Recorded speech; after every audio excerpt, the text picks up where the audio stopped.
तो hey everyone, welcome back to the channel.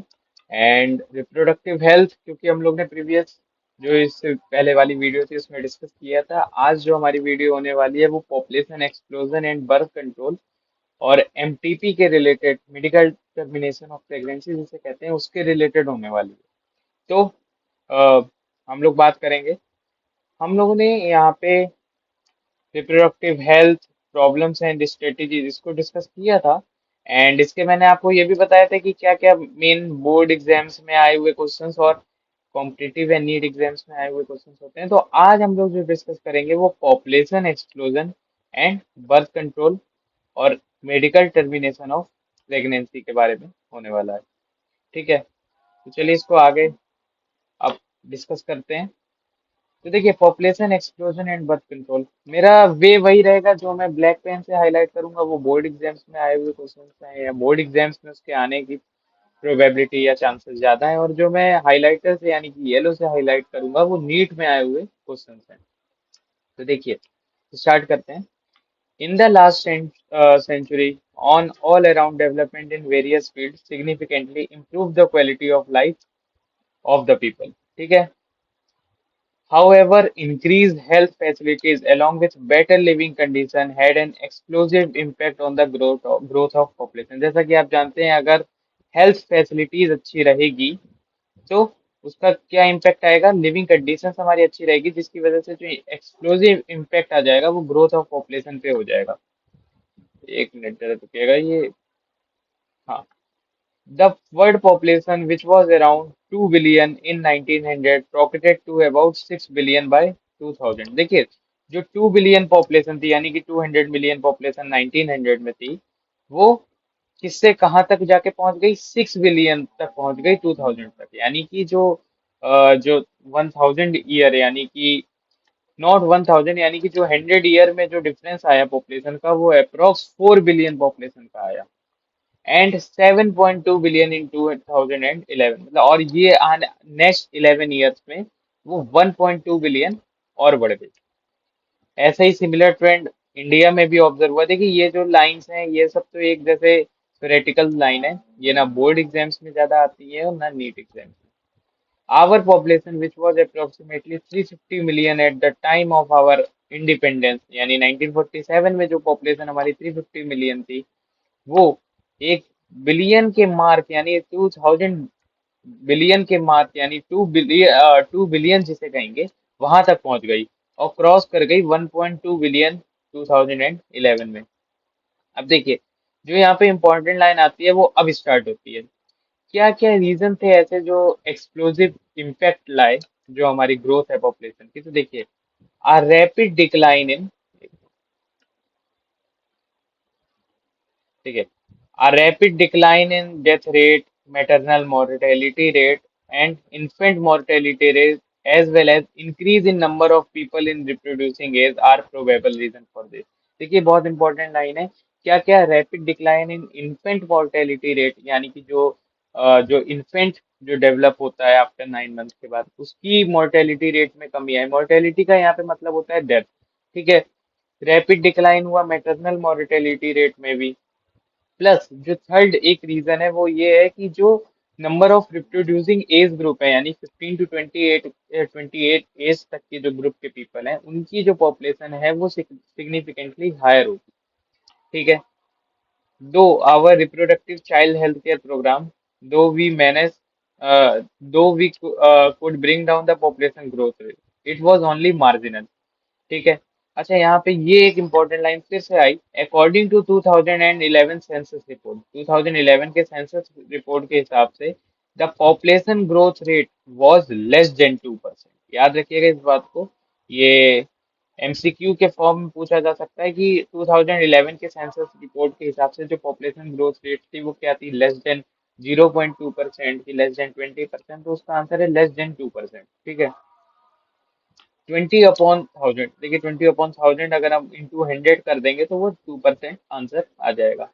A growth at which our population could increase rapidly, such an alarming growth rate could lead to a absolutely scarcity of even the basic requirement, that is food, shelter, clothing, in spite of significant progress made in those areas। Therefore, the government was forced to take up a serious measure to check this population growth rate. ठीक है. The most important step. अब देखिए next line देखिए, the most important step to overcome the problem is to motivate smaller families by using various contraceptive method. देखिए यहाँ पे contraceptive methods का क्या मतलब होता है. देखिए ऐसे कोई मेथड्स जो कि प्रेगनेंसी को डिले करें या फिर प्रेगनेंसी को, या आप कहें कि प्रेगनेंसी को रोकें. तो ऐसे जो मेथड्स होते हैं उन्हीं को हम लोग कॉन्ट्रासेप्टिव मेथड्स कहते हैं. ठीक है. अब you might have seen advertisement in media as well as poster bills like हम दो हमारे दो, जो कि एक जो रूरल स्लोगन है. और वन जो एक हम दो हमारे दो, many couple most the young urban working men have one child norm. Urban के पीपल जो होते हैं उनकी वन चाइल्ड नॉर्म भी एक प्रॉपर एक स्लोगन है. अच्छा अब देखिए एक नेक्स्ट लाइन आई हमारी जो कि यहाँ पे इम्पोर्टेंट है कि statutory raising of marriageable age of females to 18 years and that of males to 21 years and incentive given to couple with smaller families are two of the other measures taken to tackle this problem. देखिए ये जो दो other reason है ये भी बहुत important है. इसमें क्या होता है कि जो फीमेल्स का जो मैरिजेबल एज ग्रुप है, यानी कि जो गवर्नमेंट के बिहाफ पे वो 18 ईयर्स है, और जो मेल की है वो 21 ईयर्स है. ऐसे भी हम जो है एक जो राइजिंग है उसको रोक सकते हैं. ठीक है. अच्छा अब यहाँ पे अब हम लोग कॉन्ट्रासेप्टिव के बारे में पढ़ेंगे. देखिए कॉन्ट्रासेप्टिव का मतलब होता है ऐसी चीजें जो प्रेगनेंसी को आप या फिर कहें प्रेगनेंसी को रोकें. ठीक है. एन आइडियल कॉन्ट्रासेप्टिव मतलब ऐसा कॉन्ट्रासेप्टिव जो कि आइडियली परफॉर्म हो सके. तो आइडियल कॉन्ट्रासेप्टिव क्या क्या होता है. Ideal contraceptive an ideal contraceptive should be user friendly. देखिए क्या होना चाहिए, यूजर फ्रेंडली होना चाहिए. एक आइडियल कॉन्ट्रासेप्टिव को इजीली अवेलेबल होना चाहिए. क्या होना चाहिए, इजीली अवेलेबल. इफेक्टिव होना चाहिए तभी वो अच्छे से वर्क कर पाएगा. रिवर्सिबल होना चाहिए, याद रखिएगा ये रिवर्सिबल होना चाहिए विथ नो और लीस्ट साइड इफेक्ट. ठीक है. ये बहुत इंपॉर्टेंट लाइन है और ये बोर्ड और नीट दोनों में पूछे जाने वाली लाइन है. It also should not be in way interfere with the sexual drive, desire and for sexual act. और देखिए ये जो पर्सन की जो सेक्सुअल ड्राइव है या डिजायर है उसके उसमें इंटरफेयर नहीं करे. ठीक है. A wide range of contraceptive method are present among like natural, traditional, IUDs, oral contraceptive, injectable implants and surgical methods. इसको अब हम लोग आगे एक एक करके डिस्कस करने वाले हैं. ठीक है. तो देखिए नेक्स्ट, अब जो हमारा कॉन्ट्रासेप्टिव मेथड में जो बात आती है वो आती है नेचुरल मेथड. क्या आती है, नेचुरल मेथड. देखिए नेचुरल मेथड क्या है. Natural methods work on the principle of avoiding chance of ovum and sperm meeting. Natural जो मेथड है वो क्या वर्क करता है, किसके प्रिंसिपल पे. ये बोर्ड में पूछे जाने वाली लाइन है कि it work on the principle of avoiding chance of ovum and sperm meeting. तो इसका पहला जो पार्ट हो जाता है नेचुरल मेथड्स का वो क्या आता है, पीरियोडिक एब्स्टिनेंस. क्या आता है, पीरियोडिक एब्स्टिनेंस. ये एक ऐसा प्रोसीजर है कि जो कपल्स होते हैं वो कोइटस जो परफॉर्म करते हैं वो जो फर्टाइल पीरियड होता है यानी कि 10 to 17 डेज, क्योंकि क्या होता है ओव्यूलेशन 14 डे पे हुआ होता है. तो उससे 3 डेज पहले और 3 डेज बाद तक के जो पीरियड होते हैं वो फर्टाइल पीरियड कहलाते हैं. क्यों फर्टाइल पीरियड पीरियड कहलाते हैं, क्योंकि इस टाइम पे जो ओवम होता है वो मोस्ट एक्टिव होता है. तो अगर उसकी अगर स्पर्म के साथ मीटिंग हो जाती है तो वो मतलब तुरंत जो है जाके वो जाइगोट फॉर्म कर देता है. तो इस प्रोसीजर में क्या होता है, अब इसको हमें रोकना है क्योंकि ये कॉन्ट्रासेप्शन का एक तरीके से काम कर रहा है. तो इसमें हम क्या करेंगे, जो फर्टाइल पीरियड है उसमें हम लोग कोइटस को परफॉर्म नहीं करेंगे. It is one such method in which the couples avoid or abstain from coitus from day 10 to 17. देखिए ये डे को याद रखिएगा, 10 से 17 डे. इसी डे को फर्टाइल पीरियड भी कहते हैं. Of the menstrual cycle when ovulation could be expected, जब ओव्यूलेशन को एक्सपेक्ट कर रहे हैं. ठीक है. As chances of fertilization are very high during this period, it is also called fertile period. क्या कहते हैं इसे, fertile period कहते हैं. Therefore, by abstaining from coitus, यानी कि अगर हम लोग इस टाइम इस ड्यूरेशन में कोइटस ना परफॉर्म करें, कॉन्सेप्शन कुड बी प्रिवेंटेड. ठीक है. अब देखिए, ये पीरियोडिक एब्स्ट्रैक्शंस की बात हो गई। नेक्स्ट, अच्छा ये जो मैं आपको हाईलाइट करा रहा हूँ, ये नीट के लिए या कॉम्पिटिटिव एग्जाम्स के लिए नहीं, ये बोर्ड के लिए भी बहुत इंपॉर्टेंट है। अब जो सेकंड मेथड आता है वो आता है विड्रॉल और कोइटस इंटरप्टस। विड्रॉल का देखिए आप, मतलब बैंकिंग के हिसाब से समझे। विड्रॉ जैसे हम लोग विड्रॉ अमाउंट करते हैं, यानी कि बैंक से अमाउंट लेते हैं, वैसे ही एक ये प्रोसीजर है जिसमें जो मेल पार्टनर होता है वो इजैकुलेशन से जस्ट बिफोर अपना जो पेनिस है वो वेजाइना से रिमूव कर लेता है। ठीक है।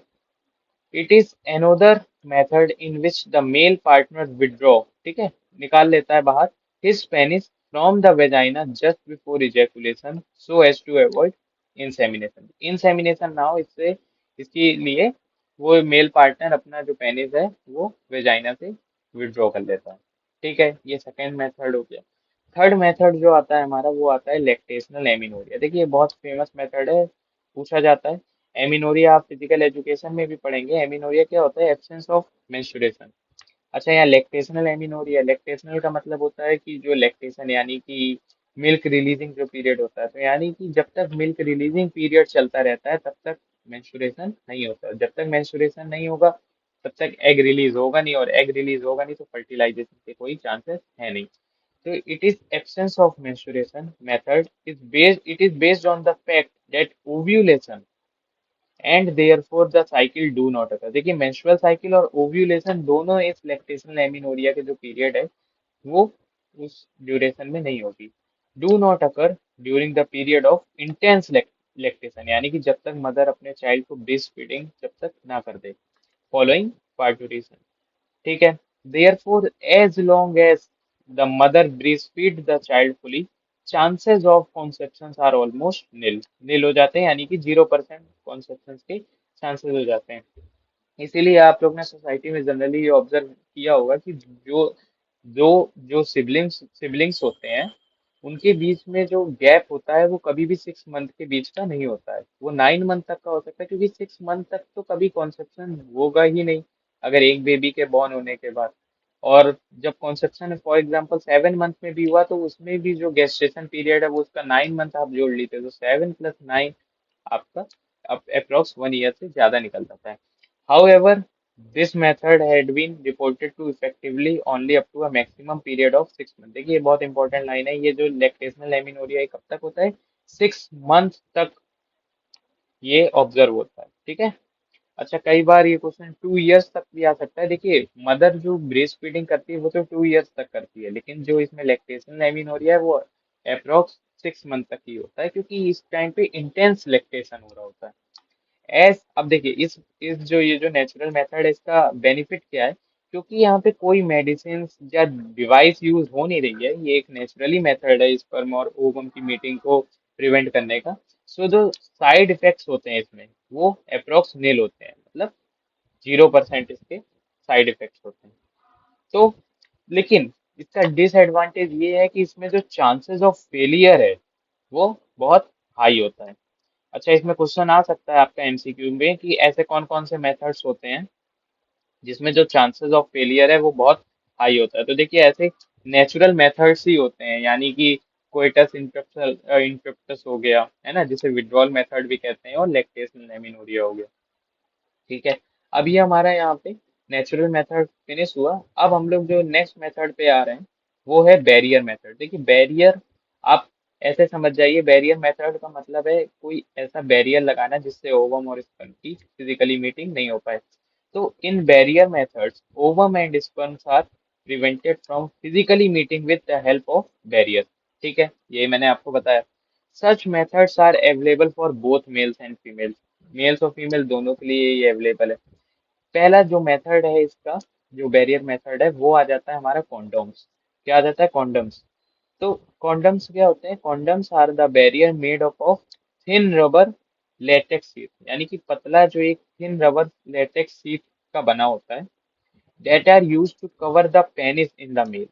क्या पेनिस, मेल में जो पेनिस है उसको कवर करने के लिए, और vagina and cervix in the female just before coitus so that the ejaculated semen would not enter into female reproductive tract. देखिए जब इसको हम लोग पेनिस पे अप्लाई करते हैं तो जब इजैकुलेशन होता है तो जो स्पर्म होता है वो जो जो यानी कि जो कॉन्डम्स होता है उसके बाहर नहीं जा पाता है। जब वो बाहर जा नहीं पाया तो अगर कोई कपल्स है और वो कोइटस परफॉर्म कर रहे हैं तो उनमें इंसेमिनेशन नहीं होगा। This can prevent conception. जैसे अब जो जो मेल या फीमेल का जो कॉन्डम्स है उसका जो एक पॉपुलर ब्रांड है जिसे कहते हैं निरोध। क्या कहते हैं? Nirodh is a popular brand of condom for the male. ठीक है। अब देखिए कॉन्डम्स, यहाँ पे देख लीजिए ये जो कॉन्डम है, एक मिनट, ये वाला जो कॉन्डम है ये मेल कॉन्डम है। ठीक है। और ये वाला जो कॉन्डम है ये फीमेल कॉन्डम है। इसको क्या है, वेजाइना या सर्विक्स में अप्लाई करते हैं। अच्छा, क्योंकि ये यूजर अपने आप ही इसको अप्लाई कर सकता है तो ये एक तरीके से यूजर को उसकी प्राइवेसी भी देता है। ये भी एक इसका एक बेनिफिट है। और जो मेल का जो कॉन्डम है यानी कि जो निरोध है, जो एक पॉपुलर ब्रांड है, वो देखिए आप ये वाली ब्रांड होती है, made specially for government of India, deluxe अनिरोध कॉन्डम। ठीक है। Electronically tested condom. अब देखिए, अब इसमें यहाँ बेनिफिट जो बोर्ड एग्जाम्स और नीट दोनों में आता है कि कॉन्डम्स का बेनिफिट क्या होता है। क्या कॉन्डम्स खाली कॉन्ट्रासेप्टिव डिवाइस की तरह ही वर्क करता है? तो देखिए, use of condoms has increase in recent year. क्यों ये इंक्रीज हो गया? Due to its additional benefit. ठीक है। कॉन्डम्स का एक एडिशनल बेनिफिट होता है of protecting the user from contracting STI. STI का मतलब हो गया sexually transmitted infection and AIDS. AIDS यानी एक्वायर्ड इम्यूनो डेफिशिएंसी सिंड्रोम। ठीक है। Both the male and female condoms are disposable, can be self-inserted and thereby give the privacy to the user। देखिए बहुत important line है कि condoms के additional benefit क्या होता है। तो देखिए ये आपको कॉन्ट्रासेप्टिव मेथड की तरह तो वर्क करता है, प्लस ये आपको सेक्सुअली ट्रांसमिटेड जो इन्फेक्शंस है उससे भी आपको प्रिवेंट करता है। थर्ड, जो सबसे इसका बेनिफिट है, क्योंकि ये सेल्फ इंसर्टेड होता है और ये डिस्पोजेबल होता है, तो ये जो यूजर है उसको एक उसकी प्राइवेसी भी देता है। ठीक है। अब यहाँ पे हमारा बैरियर मेथड में कॉन्डम्स आ गया। अब देखिए जो नेक्स्ट बैरियर मेथड है, ये बैरियर मेथड में मैं आपको बता रहा हूँ, वो हमारा आ जाता है डाइफ्रैगम, cervical caps and warts are also the barrier made up of rubber that are inserted into female reproductive tract। देखिए जैसे कॉन्डम एक थिन लेटेक्स शीट का बना हुआ था, वैसे ये भी रबड़ का बना होता है। डाइफ्रैगम, सर्वाइकल कैप और वॉर्ट्स। देखिए मैं आपको इसकी डायग्राम दिखाऊं, ये देखिए ये जो होता है ये डाइफ्रैगम होता है, ये सर्वाइकल कैप होता है और ये वॉल्ट कैप होते हैं। कहाँ ये फीमेल की सर्विक्स में इंसर्ट होते हैं। देखिए they are used to cover the cervix during coitus. वैसे ही कॉन्डम्स भी था, कॉन्डम्स भी वेजाइना या सर्विक्स में अप्लाई किया जाता है। और ये भी ऐसा ही है कि ये भी फीमेल की जो रिप्रोडक्टिव ट्रैक्ट है उसमें इंसर्ट किया जाता है। They prevent conception by blocking the entry of sperm through the cervix. वही बात है, कॉन्डम्स की तरह इसका वर्क है। They are reusable. अच्छा देखिए डिफरेंस क्या होता है डाइफ्रैगम, सर्वाइकल कैप और वॉर्ड्स और कॉन्डम्स के बीच में, कि जो कॉन्डम्स होते हैं वो डिस्पोजेबल होते हैं और नॉन रीयूजेबल होते हैं। ये क्या होता है, ये रीयूजेबल होता है कि अगर एक बार आपने यूज किया तो अगर आप जब भी आप लोग प्लानिंग कर रहे हैं नेक्स्ट क्वेटस की, तब भी आप वही सेम जो ये कॉन्ट्रासेप्टिव है इसको आप यूज कर सकते हैं। ये एक रीयूजेबल होता है। और अगर हम इसको स्पर्मिसाइडल क्रीम्स जो बहुत सारी मार्केट में अवेलेबल होती हैं, जेलीज और फॉर्म्स के साथ यूज करें, तो ये जो एक बैरियर है ये कॉन्ट्रासेप्टिव की जो एफिशिएंसी है उसको इंक्रीज कर देता है, यानी कि और अच्छे से वर्क करता है। देखिए यहाँ पे जो ये डायग्राम है ये आपका सर्वाइकल कैप का ही डायग्राम है।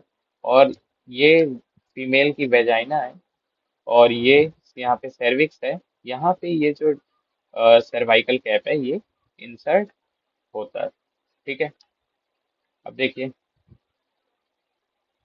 हमारा यहाँ पे ये बात हो गई है। अब जो हमारा नेक्स्ट जो वो है वो आईयूडीज के बारे में है। तो देखिए एनोदर इफेक्टिव, देखिए आईयूडीज बहुत ध्यान से पढ़िएगा, आईयूडीज में कई बार बच्चों को प्रॉब्लम्स होती हैं। इसको क्या है, रिप्रोडक्टिव हेल्थ जो एक चैप्टर है इसको आपको रटना ही पड़ेगा, और इसके अलावा कोई ऐसा रीजन नहीं है, समझ के रटना पड़ेगा आई वुड से। तो देखिए,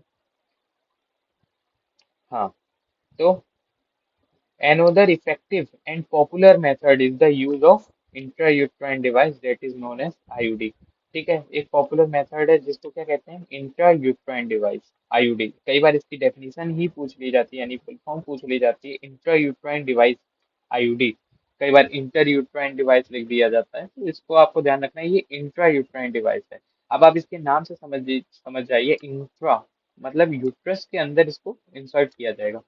These devices are inserted by the doctors or expert nurses in the uterus through vagina। देखिए ध्यान रखिएगा, जो जो वो बैरियर मेथड्स थे यानी कि कॉन्डम्स थे, वो सेल्फ इंसर्टेड थे by the user themselves.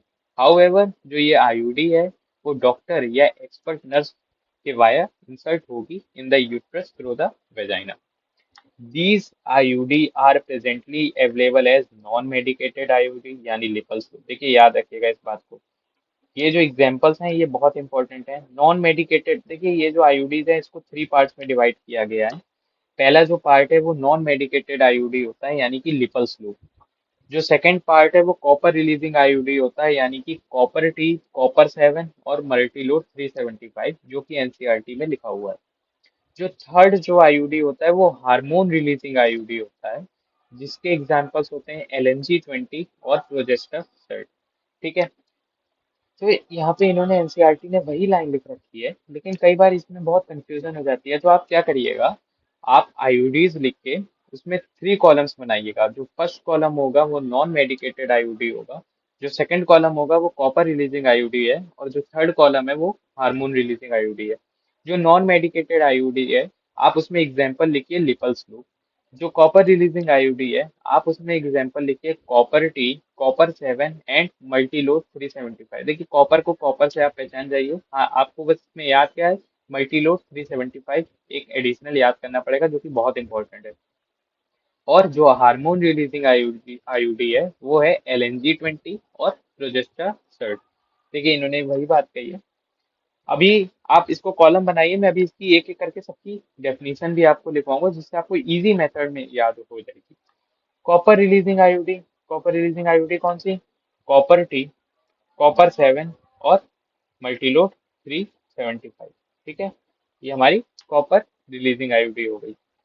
Hormone releasing ID, अब देखिए आप इसके नाम से ही पहचानिए। देखिए जो ये नॉन मेडिकेटेड आईयूडी है, यानी किसी वो मेडिसिन पे वर्क नहीं करेगी। जो कॉपर रिलीजिंग आईयूडी यानी कि वो कॉपर आयंस को रिलीज करेगी, और जो हार्मोन रिलीजिंग आईयूडी है वो कोई ऐसे हार्मोन्स को रिलीज करेगी। उसी को अभी हम लोग आगे पढ़ेंगे। हार्मोन रिलीजिंग आईयूडी कौन सी, प्रोजेस्टासार्ट और LNG-20।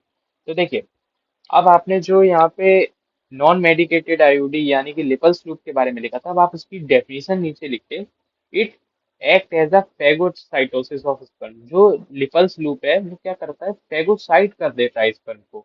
इस वजह से इस वे में वो कॉन्ट्रासेप्टिव का वर्क करता है। कॉपर रिलीजिंग आईयूडी जो आपने लिखी थी, यानी कॉपर टी, कॉपर 7 और मल्टीलोड 375, इसका वर्क है कि ये जो स्पर्म की मोटिलिटी है या फर्टिलाइजिंग कैपेसिटी है उसको सप्रेस कर देता है। तो आप देखिए लिखिए इसकी डेफिनेशन, इट सप्रेस, जो कॉपर रिलीजिंग आईयूडी है उसमें, it suppress the sperm motility and fertilising capacity.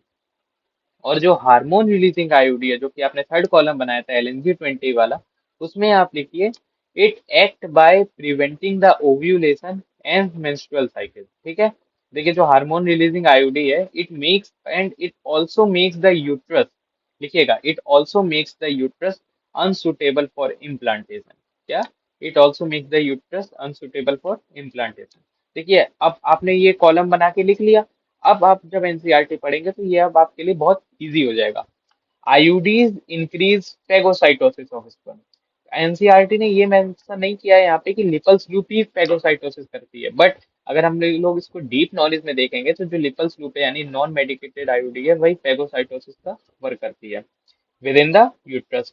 And copper ion, अब देखिए इन्होंने कॉपर आयन की बात कर दी, यानी कि जो इन्होंने पहले डिस्कस किया है वो लिपल्स लूप के बारे में किया। जो कॉपर आयन जो रिलीज होते हैं, कॉपर आयन रिलीज किससे होंगे, कॉपर रिलीजिंग आईयूडी से।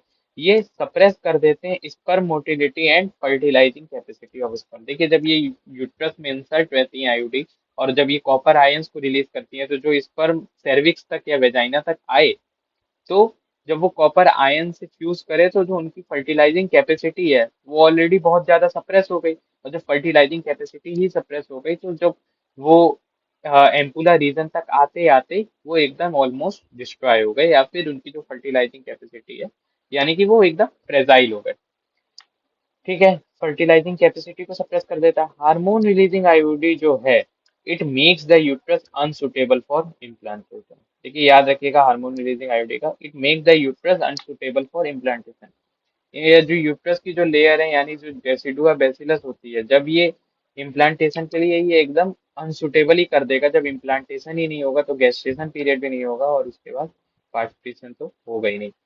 And make the cervix cervix hostile to the sperm, और ये एक तरीके से सारे की तरह सर्विक्स को भी हॉस्टाइल बना देते हैं। अच्छा, ये बहुत इंपॉर्टेंट लाइन है, और एमसीक्यू भी आ सकता है कि which is the most widely accepted method of contraception in India. तो जो आईयूडीज होती हैं, it is the ideal contraceptive for the female who want to delay pregnancy and for the space children. It is one of the most widely accepted method of contraception in India. ठीक है, most widely accepted method है India में, वो है IUDs, ना कि condoms, ना कि एनी फिजिकल मेथड।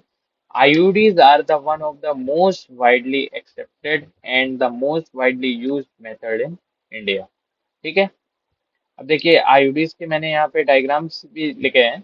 ये जो आईयूडी है ये कॉपर रिलीजिंग आईयूडी है। ठीक है, ये देखिए आप इसकी, ये कॉपर रिलीज करती है और ये स्पर्म की फर्टिलाइजिंग कैपेसिटी को सप्रेस कर देती है।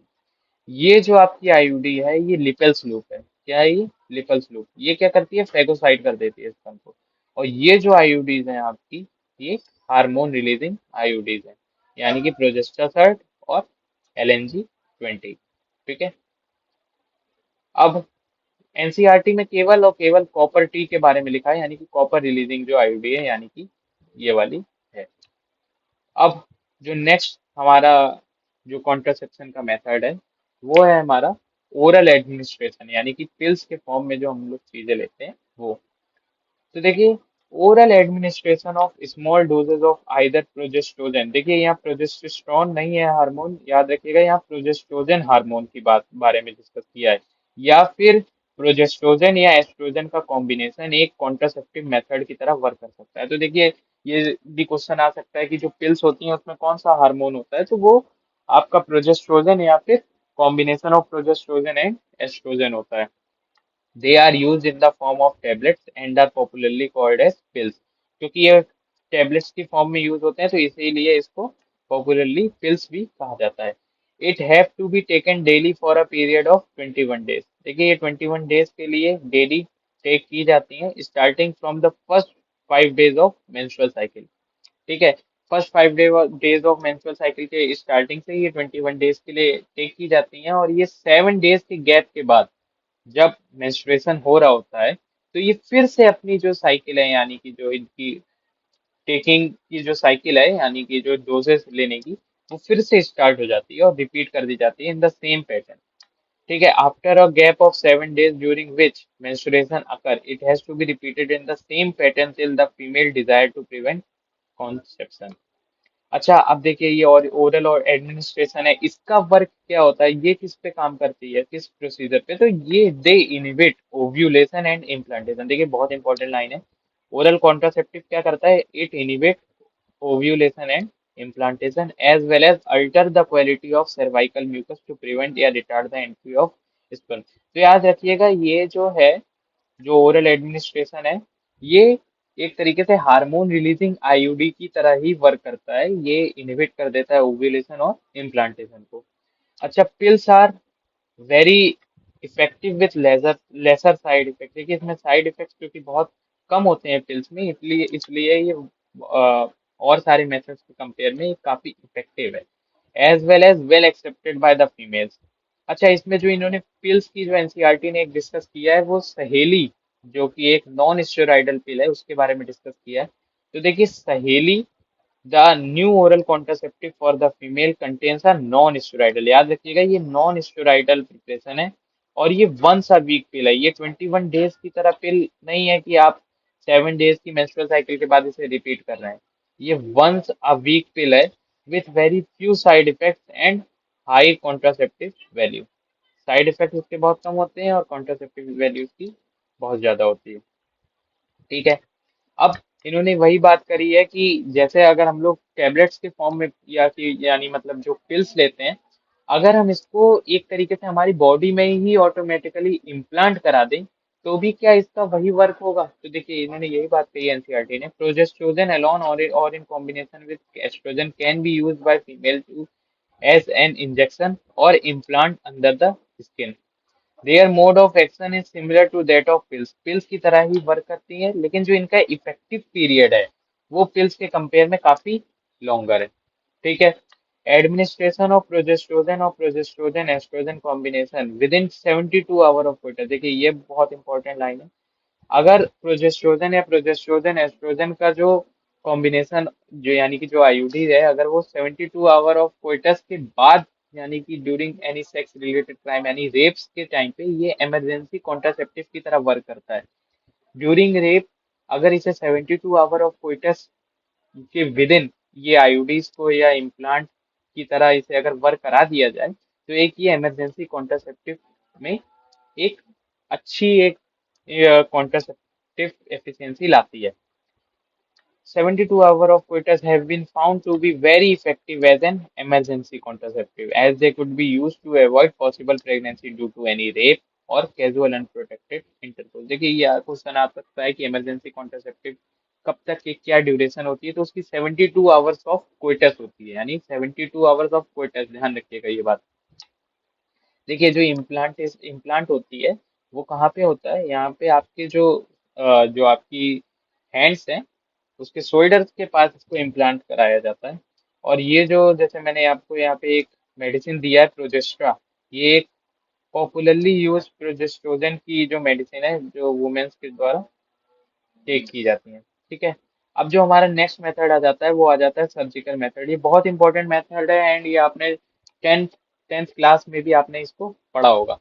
सर्जिकल मेथड जिसको कि स्टेरिलाइजेशन मेथड भी कहते हैं। क्या कहते हैं? Sterilization method. They are generally advice for male और female partner as a terminal method. देखिए इसे टर्मिनल मेथड एनसीईआरटी ने क्यों लिखा है, बहुत इंपॉर्टेंट लाइन है। टर्मिनल मेथड इसलिए ये इसको इसलिए लिखा है कि अगर इसको एक बार प्रोसीड करा दिया गया तो फिर ये कभी रुक नहीं सकती। मतलब अगर आपने इस मेथड को एक बार यूज किया तो ऐसा नहीं है कि आप फिर से रिवर्सिबल, आपने फिर से अपना जो बैक का फॉर्म था वो आपने फिर से ले लिया, नहीं ऐसा नहीं है। ये इरिवर्सिबल मेथड है। इसका एक ही डिसएडवांटेज होता है, वो डिसएडवांटेज ये है कि जो सर्जिकल मेथड्स होते हैं वो इरिवर्सिबल मेथड होते हैं। It is a terminal method to prevent any more pregnancies.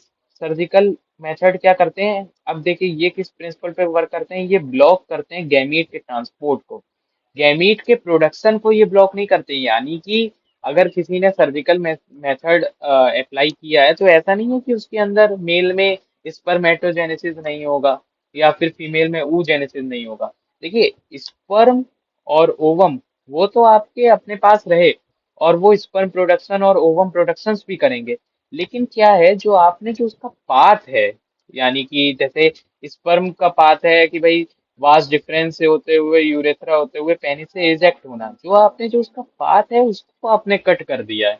जब आपने उसको कट कर दिया तो जब आपने उसका रास्ता ही ब्लॉक कर दिया है तो फिर वो आगे नहीं जा पाएगा। ठीक वैसे ही जो यहाँ पे फेलोपियन ट्यूब है यानी कि इस्थमस के पास जो आपका पार्ट है, आपने वहां पे उसे कट कर दिया और टाई कर दिया, तो ओवरी तो प्रोड्यूस होगी, एम्पुला तक ओवरी भी जाएगी, लेकिन अब जब यहाँ पे जो उसका पाथ जो है वही कट है, तो जब जो कोई स्पर्म आ रहा होगा तो फिर वो आगे जा ही नहीं पाएगा, और जब आगे जा नहीं पाएगा तो वो एक कॉन्ट्रासेप्टिव का की तरह वर्क करेगा। तो देखिए स्टेरिलाइजेशन प्रोसीजर जो मेल में होता है उसे वेसेक्टोमी कहते हैं। मेल में जो होता है उसे क्या कहते हैं? वेसेक्टोमी। क्यों वेसेक्टोमी? क्योंकि इसमें मेल में वास डिफरेंस को कट किया जाता है, इस वजह से इसे वेसेक्टोमी। और फीमेल में इसको नेम देते हैं ट्यूबेक्टोमी। क्यों ट्यूबेक्टोमी? क्योंकि इसमें फेलोपियन ट्यूब को कट किया जाता है। तो देखिए इन्होंने वही प्रोसीजर के बारे में लिख रखा है। वेसेक्टोमी में क्या है, स्मॉल पार्ट जो वास डिफरेंस का है वो रिमूव हो जाता है और इसे कट कर दिया जाता है। ट्यूबेक्टोमी में क्या होता है, small part of fallopian tube है उसको रिमूव किया जाता है और कट कर दिया जाता है इन द एब्डोमेन और थ्रू वेजाइना। अब देखिए ये बहुत इंपॉर्टेंट लाइन है। इसकी जो टेक्निक्स है वो बहुत हाईली इफेक्टिव है, ठीक है, लेकिन जो इसकी रिवर्सिबिलिटी है ना वो बहुत पुअर है। यानी कि अगर एक बारी ये वाला जो मेथड है हमने अगर वो प्रोसीड कर दिया, या फिर जो जो एक्सपर्टाइज डॉक्टर्स हैं अगर उन्होंने ये मेथड अप्लाई कर दिया है, उसके बाद आप इसे दोबारा सही नहीं कर सकते। ऐसा नहीं कर सकते आपने जो ये वास डिफरेंस कट कर दी और टाई कर दी, इसको आप दोबारा जोड़ दें और फिर से आप जो स्पर्म का जो पाथ है वो आप फिर से एक तरीके से ले आए। तो ऐसा नहीं हो सकता, एक बार कट कर दिया तो फिर हमेशा के लिए फिर वो कट ही रहेगा। तो इसका देखिए ये मेथड आता है, और ये बहुत इंपॉर्टेंट क्वेश्चन है कि स्टेरिलाइजेशन का क्या मेथड है। तो ये क्या इसका डिसएडवांटेज है, तो इसकी जो रिवर्सिबिलिटी है, दो this method is very highly effective but it's reversibility is very poor. देखिए, और जो इसमें एक क्वेश्चन आता है सर्जिकल मेथड में, वो ये आता है कि क्या सर्जिकल मेथड यानी कि जो स्टेरिलाइजेशन मेथड होता है उसमें स्पर्मेटोजेनेसिस या oogenesis यानी कि जिसे गैमीटोजेनेसिस कहते हैं वो नहीं होती है। तो नहीं, ये गलत बात है। गैमीटोजेनेसिस होगी, लेकिन जो जो गैमीट्स का जो ट्रांसपोर्टेशन है वो ब्लॉक कर दिया जाएगा। ठीक है, अब देखिए इन्होंने भाई, अब यहाँ पे हमारा जो आपके जो कॉन्ट्रासेप्टिव मेथड्स हैं उसको हम लोग ने यहाँ पे डिस्कस कर लिया। अभी एनसीईआरटी की हम लोग नेक्स्ट लाइन पढ़ेंगे, इसमें ये वो बताएंगे कि जो कॉन्ट्रासेप्टिव है वो कोई एक खेल नहीं है, बल्कि और लोगों को ये जो मिसकंसेप्शन बना हुआ है कि वो कुछ भी करें और कभी भी कोई टेस्ट परफॉर्म करें और कॉन्ट्रासेप्टिव यूज कर लें, तो वो गलत चीज है। कॉन्ट्रासेप्टिव का जो वर्क होता है वो खाली प्रेगनेंसी को या अनप्रोटेक्टेड कोइटस या अनवांटेड प्रेगनेंसी को ही डिले करने के लिए होता है। ठीक है, it needs to be emphasized that the selection of suitable contraceptive method and the use should also be undertaken in consultant with the qualified medical professional। तो आप क्वालिफाइड मेडिकल प्रोफेशनल से एक बार जरूर इसके रिलेटेड डिस्कस कर लें। ठीक है, one must also remember that contraceptive are not regular requirement. देखिए याद रखिएगा, ये कोई रेगुलर रिक्वायरमेंट नहीं है for the maintenance of reproductive health. In fact they are practice against a natural reproductive event that is conception of pregnancy। One is forced to use these methods either to prevent pregnancy or to delay or space pregnancy due to personal reasons। No doubt, the widespread use of methods have been a significant role in checking the uncontrolled growth of population। और अब इसके जो इल effects हैं यानी कि जो इसके side effects होते हैं कि अगर आप रेगुलर रिक्वायरमेंट से ज्यादा अगर आप कॉन्ट्रासेप्टिव का यूज कर लें तो वो ये होता है, however this there possible ill effect like nausea कई बार हो जाता है, abdominal pain, breakthrough bleeding, irregular menstrual bleeding और even breast cancer, though not very significant, should be not be totally ignored। तो ये एक उसके आप कई बार यूज कर रहे हैं तो ये एक उसका इल इफेक्ट हो जाता है। तो देखिए हम लोग ने यहाँ पे जो यानी कि जो हमारा यहाँ पे एक मिनट जो हमारा यहाँ पे कॉन्ट्रासेप्टिव के बारे में वर्क था, वो हमने यहाँ पे population explosion and birth control में हम लोग ने ये वाला डिस्कस किया। जो अब हमारा नेक्स्ट टॉपिक होने वाला है वो मेडिकल टर्मिनेशन ऑफ प्रेगनेंसी और सेक्सुअली ट्रांसमिटेड डिजीज के लिए होने वाला है। तब तक के लिए आप लोग पढ़ते रहें और ज्यादा से ज्यादा क्वेश्चन प्रैक्टिस करते रहें। जो मैंने आज ये टॉपिक पढ़ाया है इसकी आप लोग कोई ऐसी बुक परचेज कर लें। बोर्ड एग्जाम्स के जो बच्चे तैयारी कर रहे हैं, प्रिपरेशन कर रहे हैं, वो भी ये चीज करें कि कोई ऐसी बुक्स परचेज कर लें जिसमें जो थ्योरेटिकल क्वेश्चंस हों उसको प्रैक्टिस फिर ये टॉपिक के साथ करें, क्योंकि ये सबसे इम्पोर्टेंट टॉपिक यही है इस वाले चैप्टर में, बर्थ कंट्रोल्स के बारे में। और जो हमारा नेक्स्ट टॉपिक आ जाता है जो सबसे इम्पोर्टेंट है वो इनफर्टिलिटी होता है। इसके अलावा कुछ ऐसा ज्यादा है नहीं इस चैप्टर में। Till then goodbye, and as always आप पढ़ते रहिए, हार्ड वर्क करते रहिए।